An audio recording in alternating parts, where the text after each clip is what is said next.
Hello friends, welcome to my brand new channel SPS Tech. In this channel we'll be discussing our latest trend in technologies in cloud, Java, AWS, machine learning, microservices, data structure algorithm, and whatever new in the tech domain. We'll be posting video that would be general introduction to a topic, and sometimes there would be more deep dive in nature.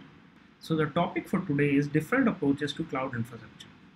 So before we actually go into this, we need to understand what is cloud and what is the need to take our infrastructure to cloud. So let's get started. So welcome to Introduction to Cloud. So now what is cloud? Cloud is basically a combination of software and hardware services which are delivered to you as a network service. I guess most of you must have seen a data center. So cloud is basically an replacement of a data center where all the data center services are offered to you over the network and you can rent out those services. So coming to the question, why do we need to move to cloud?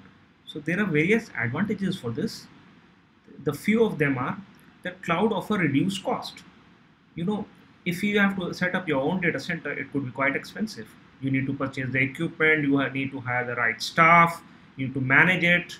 So all this is an expensive affair. The updates to the cloud softwares are free. The cloud provider makes sure that all the applications are provided to you are updated.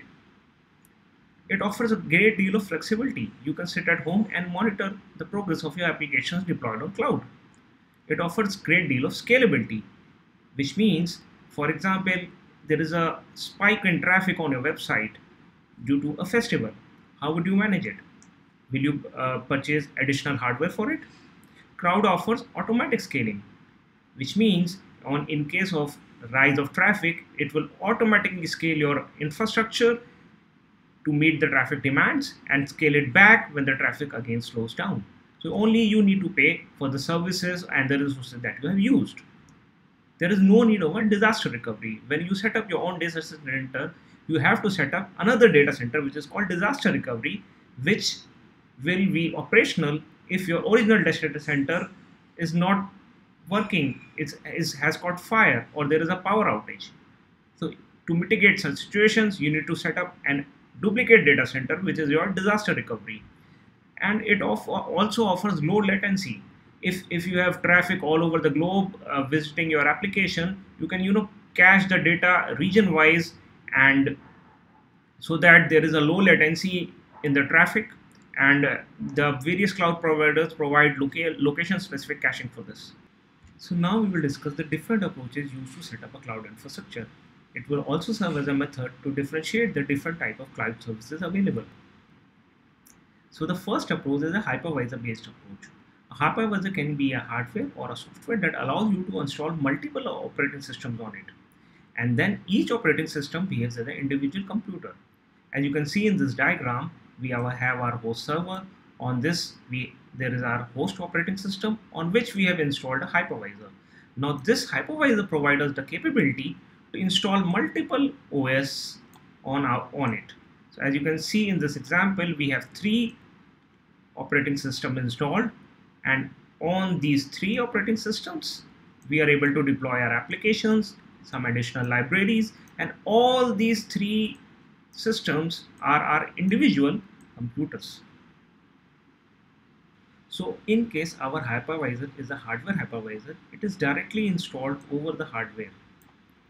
In that case, we can install multiple OS on it, and each OS will be our individual computer. And in case our hypervisor is a software-based hypervisor, it is installed on the host OS, and then it provides us the capability to install multiple OS on it. So the next approach is a container-based approach. A container is a way to standardize our application and its dependencies. So a container serves as a portable unit which we can deploy on any cloud provider. One of the most commonly used containers is Docker. So in Docker, you create your Docker image, which has a listing of all the prerequisites that your application needs to run. It includes your code, runtime, system libraries, settings, etc. So when a Docker image finally runs, it downloads all the dependencies for internet and makes sure that all the prerequisites are available for it to run. So in this Docker engine, we can install our multiple Docker images.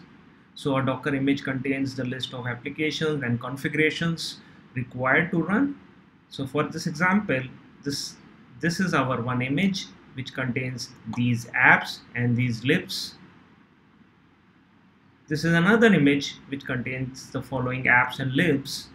So Docker makes sure that all the requisites which are required for the apps to run are made available to them. So the advantage of this approach is that there is only a single OS running on a machine. So another advantage of this approach is that infrastructure is abstracted from the developer. The developer doesn't need to know on which cloud my image will be installed. Since it's a Docker image, it will make sure all the prerequisites required for the application to run are made available to it. And since there is only one OS running, the configuration management and the licensing cost of managing different OS is reduced. The major examples are Amazon EC2 and Google Container Engine. The third approach is a serverless approach. The serverless approach discourages the need of having an environment to run your application. Instead, it provides a platform for deployment and execution of functions which integrate with public cloud resources like database and file systems. So these functions are stateless in nature and all the state is pushed to the data tier. The data tier can be an RDMS, NoSQL, or a file storage. The cloud provider takes care about the amount of resource that is to be allocated to these functions depending upon the amount of traffic. This approach is suitable for smaller systems where there is not much state sharing happening between services. The challenge of vendor portability exists in this approach. You can't just have one of your services deployed on one cloud talking to another service deployed on another cloud, or your service deployed on one cloud trying to access data stored on another cloud. And since it's a developing approach, there are no open standards in place as of now. So some of the examples are AWS Lambda, Azure Function, Google Cloud Functions, IBM OpenWhisk, and Webtask. Thank you guys for watching this video, and if you like it, don't forget to give it a thumbs up and subscribe to my channel.